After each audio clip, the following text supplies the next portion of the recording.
Bonjour et bienvenue dans le Défaussé, votre émission hebdo sur le jeu de société. Actuellement en calendrier de l'Avent, partenariat avec le Loufoque depuis le début du mois.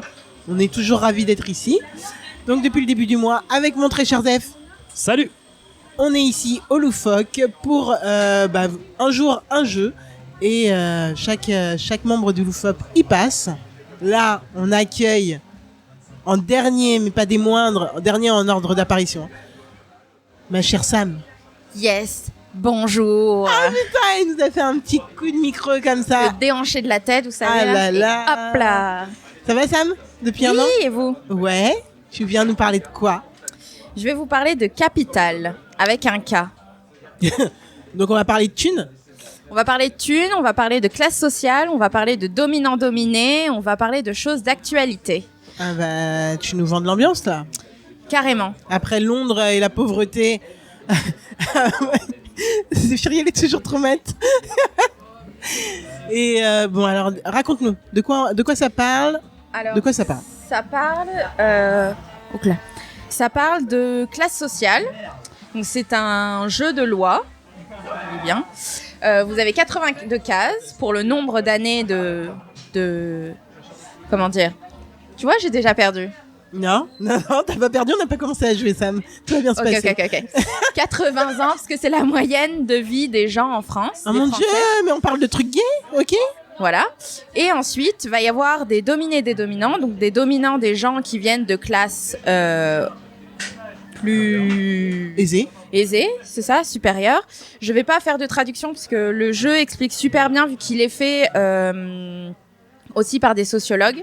Okay. Ça vous explique super bien ce qu'est la classe dominante et ce qu'est la classe dominée. Okay. Donc ça explique un peu, en bref, par exemple, la classe dominante est composée des propriétaires, des actionnaires, des banques, des entreprises, des industriels, dans lesquels travaillent les membres des autres classes sociales, populaires, classe moyenne et classe supérieure.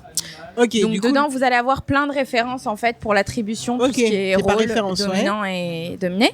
Et vous allez dans ce jeu pouvoir être soit dominant, soit dominé. Donc tu nous disais c'est un jeu de loi, ce qui veut dire que ça va symboliser avec un circuit, on va dire qu'on va devoir suivre avec un dé, j'imagine, qu'on va lancer pour pouvoir avancer plus ou moins. Et qu'est-ce qui fait qu'on est dominant ou dominé? Alors déjà, quand on commence le jeu, on lance le dé. Celui qui est à 6 ou qui est proche de 6 devient le dominant. Il n'y en a qu'un seul dans le jeu. Et tous les autres sont des dominés. D'accord, ça va être à tour de rôle. On va pouvoir tourner. Exactement. Donc après, tout dépendamment, donc si on est dominant, on lance le dé, on fait 4, on avance de 4, et là, on tire. Non, ce n'est pas le jeu du jour. Merci Gandalf pour cette apparition. Et là, on tire si on est dominant, donc la carte dominant. Et dessus, il va y avoir une action qui, généralement, va aider le dominant. Ou, au contraire, va lui faire dépenser de l'argent ou autre. Et si on est dominé, pareil, il va y avoir des cartes dominées. Donc, on fait 4, on avance de 4. Et là, on tire une carte dominée et il va se passer quelque chose. Des fois, il va y avoir des questions du style, quand on est dominé, est-ce que la dernière fois, en tant que dominé, vous avez été déjà dans la réalité, dans un musée? Dans quel cas, si c'est vrai, vous recevez de l'argent culturel. Si ce n'est pas vrai, vous en perdez. Ok, alors c'est forcément des questions factuelles ou des questions de culture? Vous avez des questions factuelles reliées à des faits factuels. Comment dire vous avez une question qui est posée, donc de votre vie. Okay. Peu importe que vous soyez dans la réalité dominant ou dominé. Et ensuite, il vous est expliqué un fait. Donc, par exemple, les classes dominées sont connues pour ne pas avoir accès à la culture, à la connaissance, de par leur classe sociale et de par leur richesse. Ouais, ça va être des petits faits comme ça qui vont venir agrémenter les cartes. Le but étant de jouer, mais d'apprendre à chaque fois quelque chose sur la classe. Ouais, donc en fait, c'est un jeu de loi, entre guillemets, éducatif qui est fait plutôt pour apprendre des choses aux gens, plus qu'un vrai... Enfin, c'est sous la forme de jeu qui est basé sur un jeu de base culturellement super connu, mais qui t'apprend des choses. Donc, je peux comprendre la dynamique, mais alors, je suis très, très curieuse de savoir qu'est-ce qui, toi... tu t'es dit, allez hop, c'est un jeu de Noël ça. On y va, calendrier de Noël. Alors c'est un jeu de Noël parce qu'il y a eu plusieurs articles dessus, les Inrocks en particulier, donc ça a piqué un peu ma curiosité. Le fait que des sociologues se joignent à un jeu de société, j'ai trouvé ça encore plus intéressant. Et troisième chose, on est un peu quand même dans une période actuelle de revendication. On est bien donc dedans. Donc je trouvais que c'était relativement approprié comme moment. Et de plus, les gens, il y a un espèce d'engouement autour de ce jeu-là où je me suis dit, j'ai reçu des messages à titre privé à savoir si on l'avait et ce genre de choses. Ah ouais, je me suis dit, les gens en ont entendu parler et veulent y jouer. Okay. Exactement. Donc c'est grâce à des gens que je l'ai connu parce qu'on m'a demandé si on l'avait. Et en fait, je me suis dit, ça devrait être intéressant à expliquer. Puis je trouve que c'est quand même pas mal pédagogue. C'est pas tout le monde qui a accès à de la sociologie, à de la connaissance. Et le fait que ce soit relié à un jeu, je trouvais que c'était un bon prétexte. Alors, peut-être que la mécanique, je dirais à la fin ce que j'en penserais. Mais je trouve que le fond y est et que c'est un jeu qui permettrait aux gens qui se réunissent, aux familles qui aiment parler de politique, de pouvoir donner de vraies notions avec de vraies définitions. Avec des choses factuelles comme des chiffres et tout, des données chiffrées, ok, je comprends. Alors j'attends de voir le jeu avant de dire que ce sera peut-être bien pour les familles qui aiment parler de politique de l'avoir ou pas. Moi je pars assez négatif là tout de suite, mais bon, parce que ce genre de jeu c'est pas le truc qui me touche le plus. Cependant on vient de politiser le défaussé, je remarque le truc, bah oui, en parlant de fait que ça touche les classes sociales et que du coup dans ces périodes de revendication c'est bien d'en parler. Ok, on vient de le politiser, voilà. Donc c'est noté. Le jeu est très approprié, je me suis pas trompée. Absolument. Okay, parfait. On verra ce que ça donnera quand on aura fini. Après ça c'est autre partie. Chose en effet, à la fin je dirai ce que je penserais. D'ailleurs je voulais vite fait demander, une fois n'est pas coutume, à Zéphirienne ce qu'il pense des trucs du genre jeu de loi, parce que je sais que t'as des choses à nous dire dessus. Du coup, je me dis, avant qu'on parle du jeu, enfin, avant le débrief où on parlera vraiment de ce jeu-là, Zéphiriel, es-tu prêt à jouer au jeu de loi? Alors, pour moi, le jeu de loi, c'est pas un jeu. Voilà. Donc, il a le jeu dans le nom, mais c'est pas un jeu, parce que t'as aucun choix, t'as aucun truc à faire à part lancer un dé et avancer, et tu subis conséquemment le jeu. Donc je ne considère pas ça comme un jeu, c'est pas ludique, c'est pas amusant, c'est juste subir quelque chose. Il y a quand même des cartes et des billets. Donc là effectivement il semble avoir quand même des trucs. Il y a du cash. Écoute, je suis vraiment curieux et j'ai très envie de tester, donc je pense qu'on va y aller tout simplement. Qu'est-ce que t'en penses, Alex? Let's go. Allez, go. Tu peux pas changer. Tu peux pas changer. En fait, c'est celui qui gagne. Comment tu gagnes à la fin? C'est le premier qui arrive fait arrêter le jeu. Une fois que tu arrêtes le jeu, tout le monde compte tous les cas qu'il a. Et il peut arriver qu'un dominé ait plus d'argent qu'un dominant. Donc c'est un dominé qui peut gagner à la fin. Ça n'a aucun intérêt d'être dominé alors, dominant. Dominant, tu as des avantages d'avoir du cash beaucoup plus facilement et rapidement. Votre usine vient d'être délocalisée. Vous perdez votre emploi et le savoir-faire transmis de génération en génération disparaît en même temps. Vous perdez 5 cas symboliques et 5 cas culturels. Votre oncle d'Amérique vient de mourir. Votre chagrin est heureusement compensé par le coquet pied-à-terre qu'il vous lègue. Situé dans la très chic villa Montmorency, dans le 16e arrondissement, vous gagnez 10 cas financiers, 10 cas culturels et 10 cas symboliques. Ok. Elle fait pas confiance. Je joue avec Gandalf. Non. Vos travaux universitaires vous valent de recevoir la Légion d'honneur et 5 cas symboliques. Et nous voilà de retour après une demi-partie de 18 minutes de dominant-dominé, on peut l'appeler comme ça je pense, de Capital, présenté par Sam. Alors, qu'est-ce que tu en as pensé, Zéphiriel? Eh bien écoute, je pensais ne pas aimer le jeu. Honnêtement, je me suis dit, ok, c'est un jeu de loi, c'est un jeu de loi croisé Monopoly un peu, puisque tu gagnes de l'argent, tout ça. Enfin, ça dépend de quel côté de la table tu es, mais il y a un qui gagne de l'argent, d'autres qui en perdent. Je pensais ne pas aimer, et franchement, j'ai juste détesté. C'est cool. C'est plutôt pas mal. Qu'est-ce qu'on en pense? Non, mais je sais pas comment expliquer. En fait, c'est un jeu social, comme l'a dit Sam. Effectivement, c'est pas un jeu pour jouer. J'ai honte d'avoir gagné, en fait. Parce que, non, mais j'ai honte de gagner avec un truc où, en fait, on commence le jeu, on lance un dé, celui qui fait le plus haut gagne la classe dominant. Et tu tires tes cartes en dominant, et c'est genre, ok, tu vas en prison? Non, t'es dominant, tu vas pas en prison. Attends, t'as fait un truc, t'as fait un don? Tu gagnes 20K, mais j'ai fait un don, mais je gagne 20K quand même. Et de l'autre côté, c'est complètement le contraire. Vous avez perdu votre emploi, vous avez perdu ça, vous avez perdu votre grand-oncle, vous perdez de l'argent, Et en fait, Donc tu peux pas dire que c'est un jeu parce que honnêtement quand t'es dominé t'as aucun moyen de gagner. Je gagne avec 190 points, vous êtes à 120 derrière, un truc comme ça. Je sais pas, c'est vraiment un jeu social. Effectivement, tous les exemples sont donnés sont horriblement vrais et c'est ce qui fait que c'est triste en vrai. C'est un jeu qui est fait pour nous rendre compte comment notre société, notre gouvernement fonctionne, comment les puissants de ce monde, alors je dirais en France, font pour gagner de l'argent malgré le fait de montrer qu'ils en dépensent, alors qu'en fait c'est pas le cas. C'est surtout entretenir l'entre-soi. Bien sûr, s'entretenir entre eux, entre dominants, on va dire ça comme ça.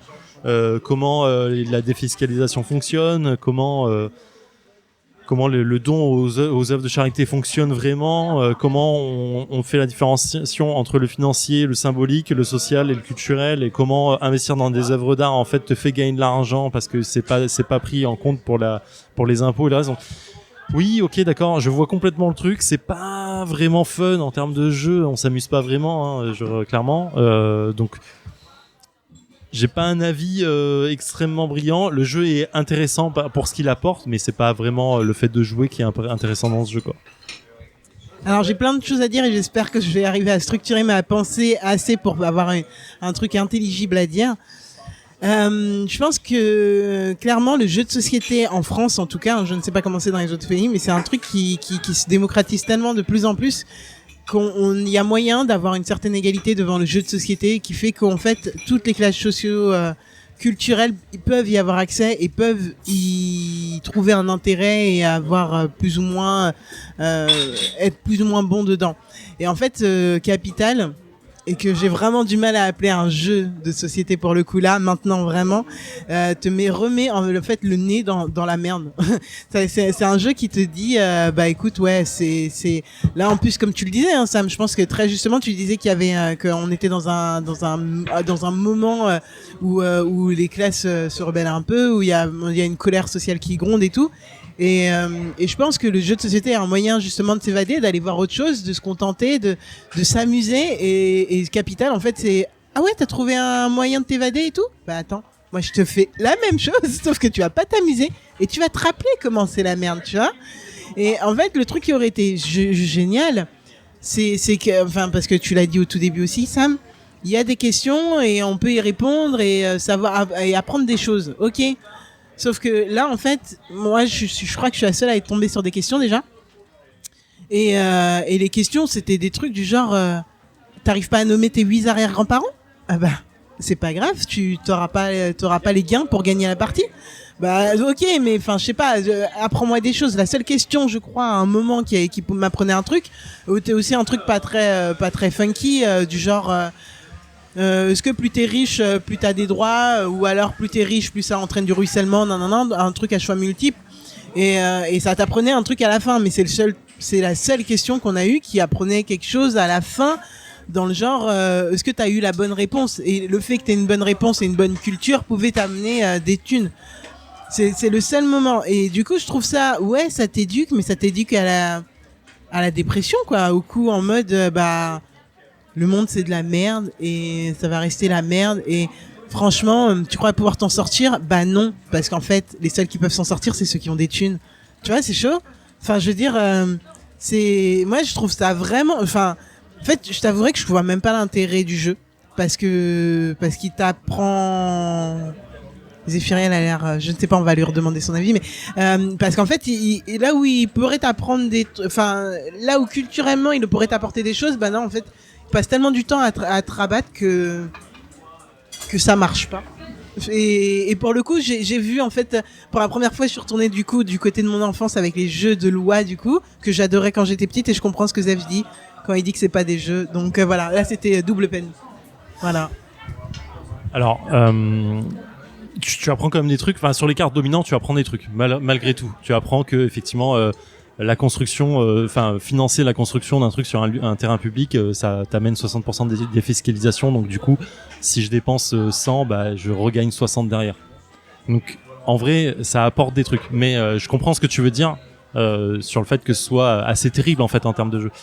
Parce que oui, ça te rappelle que c'est la merde quand t'es pas d'une classe sociale élevée sens vraiment dominante, quoi.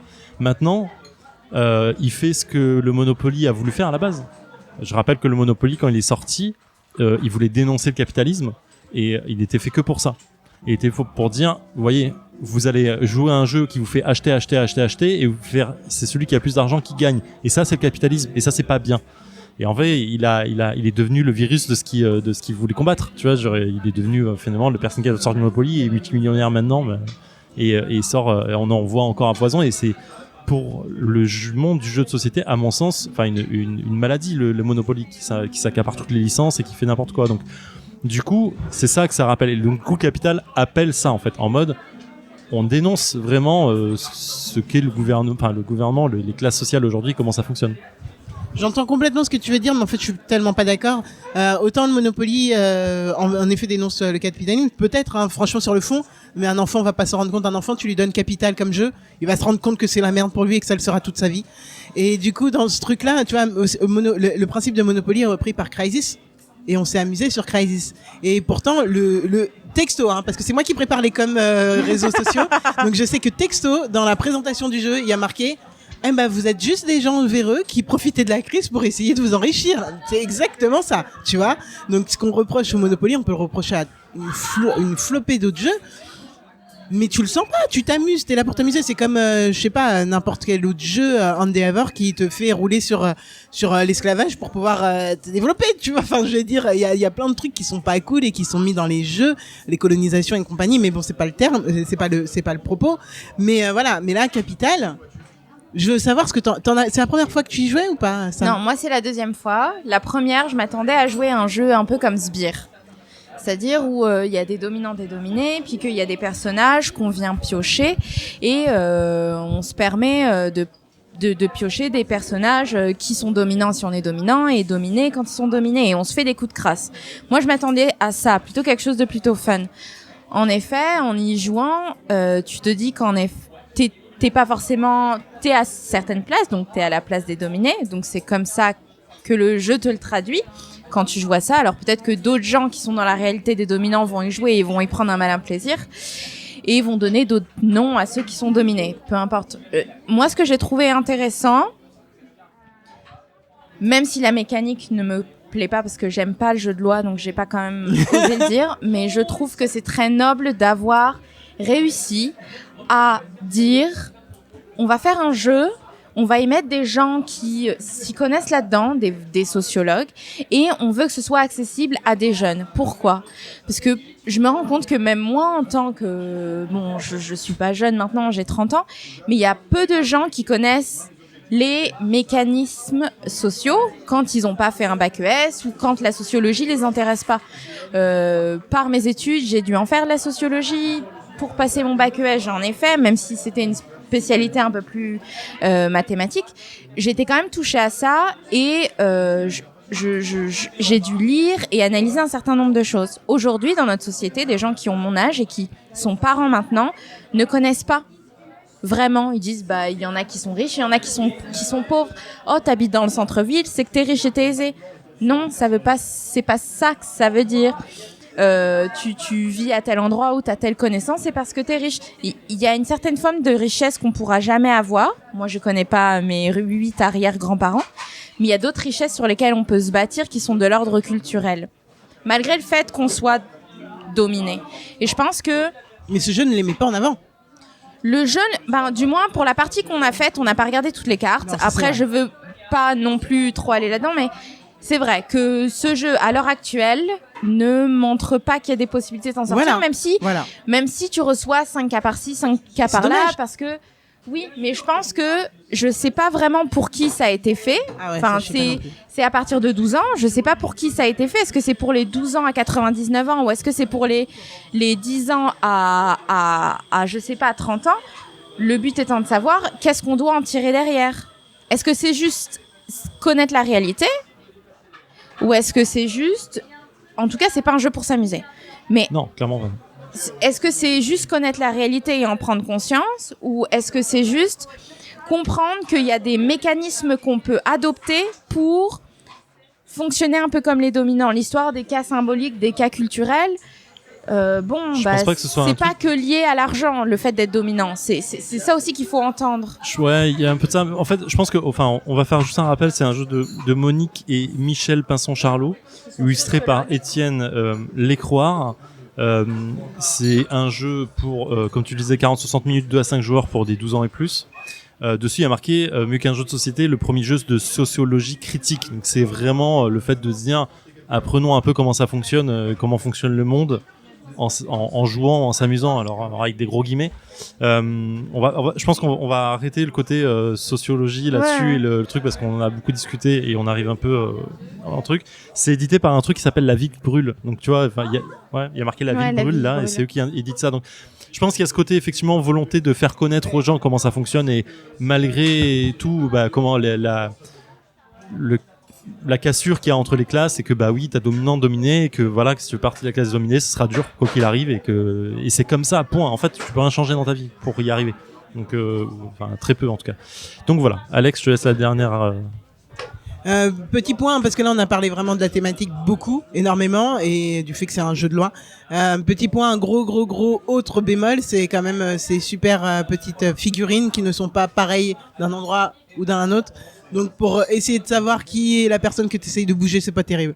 Voilà, mais non, mais si on doit parler du jeu, tu vois, en tant que jeu et de son objet, etc. Voilà.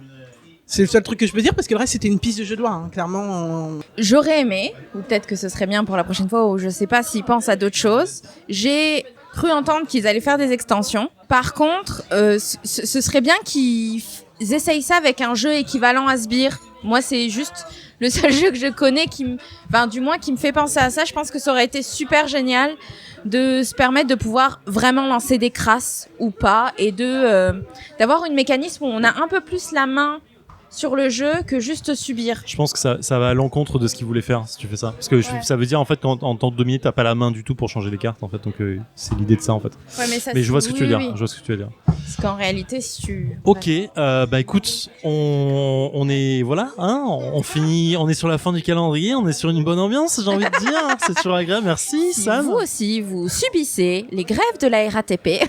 Pas que, non, c'est subir dans ta vie en général. Hein. Bon, on savait clairement que ça allait pas être un jeu. J'espère que vous pourrez vous faire votre avis quand même dessus. C'est un jeu qui a fait beaucoup couler un peu d'encre, comme disait Sam. Et oui, j'en avais entendu parler. J'avais vu des articles dessus, mais je savais pas que ça allait être aussi glauque. Donc voilà, écoutez, faites-nous vos retours si vous l'avez testé, si vous voulez le tester, voir ce que ça donne. Et puis on sera toujours preneur. Sam, Alex, on se retrouve demain. Exactement. 35 € à la Fnac quand même, hein. 35 € à la Fnac. Les gars sont pas chiés, hein. Voilà. Et c'est en puis, rupture de stock. en plus, c'est Donc c'est vous en triste. trouverez. C'est encore triste. On a eu la chance de pouvoir le trouver chez Variant. C'était les seuls qui en avaient. C'est triste. Bon, on se retrouve demain. Ciao, jouez bien. Ciao. Ciao.